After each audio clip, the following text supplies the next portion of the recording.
콩쌤의 사회강의 4탄 시작하겠습니다. 고려의 북방민족 침입과 극복에 대한 이야기를 나눌 건데요. 자, 고려 주변에 여러 나라가 있었습니다. 몽골, 거란, 여진, 송, 일본입니다. 먼저 우리 고려를 침입한 나라는 거란입니다. 원래 발해 유민을 받아들인 고려가 거란과 아주 사이가 좋지 않았는데, 거란이 친하게 지내자며 사신과 아주 귀한 예물인 낙타, 낙타가 나지 않잖아요. 낙타를 이렇게 고려로 보내는데요. 여기 보면 여기가 이제 고려의 수도인 개경인데, 여기까지 갖고 왔는데 사신은 아주 귀왕을 보내버리고 낙타는 만부교에다 묶어놓고 굶겨 죽여버려요. 그러니까 거란이 그걸 듣고 굉장히 화가 나서 침입을 하게 됩니다. 자, 그런데 그렇게 해서 침입을 하게 되는데 거란의 속셈은 물론 사신을 죽인 귀왕을 보내고 예물을 주인 것도 있지만, 그 속셈은 송하고 고려의 관계가 좋았는데 그것을 끊고 거란과 교류하는 것을 원합니다. 그래서 그 속셈을 파악한 서희가 이제 소손영을 만납니다. 여기 보시면 여기 1차 침입이 파란색 있죠. 수도는 여긴데 안용진까지 와서 안용진에서 993년에 담판을 하게 됩니다. 그래서 서희가 우리가 송과 거래를 끊고 그리고 거란과 교류하겠다 이렇게 말을 해서 소손영이 물러갑니다. 싸우지 않고도 이겼고요. 심지어는 여기 보면 이 거란과 교류하기 위해서는 이 강동육주를 차지해야 된다. 강동육주를 주십시오 해서 강동육주를 차지하고 여진족을 몰아내는 그런 쾌거도 거두게 됩니다. 그러면서 영토까지 이렇게 더 넓어지는, 그러니까 이쪽 영토에 우리 영토가 되는 그런 쾌거까지 거두게 됩니다. 그리고 나서 2차 침입 때 거란이 다시 송하고 싸우다가 아주 크게 이기게 됩니다. 그러면서 그 기세를 몰아서 고려에게 약속을 지키라고 쳐들어와서요. 2차 침입 때는 단방에 개경까지 밀고 들어오게 됩니다. 그런데 이 개경까지 밀고 들어와서 다시 이제 이기고 돌아가는 사이에 이제 양규가 이끄는 그 흥화진 전투에서 흥화진이 어디죠? 여기네요. 예, 흥화진 전투에서 양규가 거란을 크게 물리칩니다. 3차 침입은요, 이 초록색 보이십니까? 이 초록색이 있는데요. 3차 침입 때도 이제 그 강동육주, 이 땅을 원래 우리 땅이다, 거란의 땅이다, 내놓아라 그렇게 하니까 이제 내놓을 수가 없잖아요. 우리가 차지한, 예전에 자기들이 약속해놓고 줘놓고 뺏는 상황이 되는 거죠. 그리고 그 거란이 이렇게 준 것도 아니고, 거란이 그냥 가만히 있으면 여진족 몰아내면 하겠다 그래서 우리가 전쟁해가지고 여진족을 다 몰아냈었는데 그렇게 날름 뺏어 먹으려고 합니다. 그래서 이제 그 사이에 고려도 열심히 준비를 해서 전쟁을 치르게 됩니다. 그래서 이제 신은이라는 곳까지 이렇게 유도를 해서 일단 중간중간에 전쟁을 하면서 이기고요. 여기 결정적으로 이 귀주, 아주 돌아가는 길에, 이제 지면서 돌아가는 이 길에 귀주에서 강감찬이 도망가는 척, 도망가는 척 하니까 쫓아오지 않겠어요? 그래서 여기서 아주 크게, 귀주대첩에서 크게 이기게 됩니다. 기습작전으로. 그래서 강감찬의 귀주대첩이 아주 유명하죠. 그리고 나서 이제 천리장성을 1019년에 귀주대첩에서 이기고 1033년에서 1044년까지 확실히 국방 경계를 세우기 위해서 천리장성을 여기다가 세우게 됩니다. 자, 그 다음에 또 우리나라하고 좀 문제가 있었던 나라가 여진입니다. 여기 있죠, 여진. 이쪽이 이제 여진이죠. 여진 같은 경우는 이제 처음에는 우리를 부모의 나라로 섬깁니다.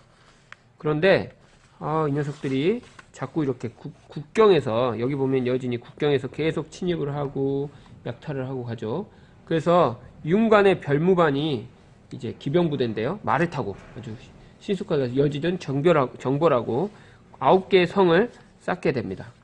그 구성을 쌓는데 자, 보세요. 여기 보면 척경입비도라고 해서 구성을 쌓는 이런 그림이 있습니다. 구성을 쌓고, 이제, 그런데 이 구성이 있는 곳이 여진의 땅이기 때문에 계속 괴롭히면서 달라고 요청하고 때를 쓰고 해서 결국 관리하기가 어려워서 구성을 돌려주게 되는 상황이 돌아왔습니다. 자, 네. 그 다음에 이제 우리를 크게 아주 우리를 오랫동안 고통스럽게 했던 것은 몽골입니다. 이제 그때 국내 사정은 고려는 무신 정권, 군사 정권이 들어서 가지고 그 무신들, 군인들끼리 막 권력 다툼을 벌이고 있어서 아주 혼란스러웠고, 그 사이에 몽골은 유럽까지 아주 크게 대차지하는 그런 상황이었어요. 몽골이 제국이 되었습니다. 그런데 이제 몽골 사신이 이곳에 승천부로 개경이 여기죠. 승천부로 이제 몽골 사신과 회담을 하는데 돌아가는 길에 몽골 사신이 사망을 합니다. 그래서 몽골 사신을 죽인 사람을 찾아내겠다. 그래서 고려를 쳐들어옵니다. 1231년에. 그래서 아까 그 귀주대첩 있죠? 귀주대첩했던 귀주성에서 백성들이 몽골군을 막아냅니다. 그리고 이 개경에서 강화도로 옮깁니다. 강화도로 여기 강화도 보이시죠? 강화도로 궁궐을 옮겨버려요. 그러면 말 타고 다니던 몽골군들은 이 수군이 약하기 때문에, 바다의 수군이 약하기 때문에, 우리나라는 뭐 삼면이 바다니까 수군도 많죠. 수군도 있을 것이고 뭐 이런 전쟁이 아주 유리하겠죠. 그래서 꽤 오랫동안 막아냅니다. 그리고 또 보시면 또 처인성까지 와서 이렇게 또 용인이죠. 지금의 용인인 처인성까지 와서 또 싸워서 이기고, 또 죽주성, 안성, 지금의 안성인 죽주성에서도 싸워서 이깁니다. 그런데 이 상황에서 초조대장경이라고 해서 불경, 아주 부처님의 말씀을 적은 초조대장경이 불타게 되고요. 그 다음에 황룡사 구축목탑도 불에 타서 없어지게 됩니다.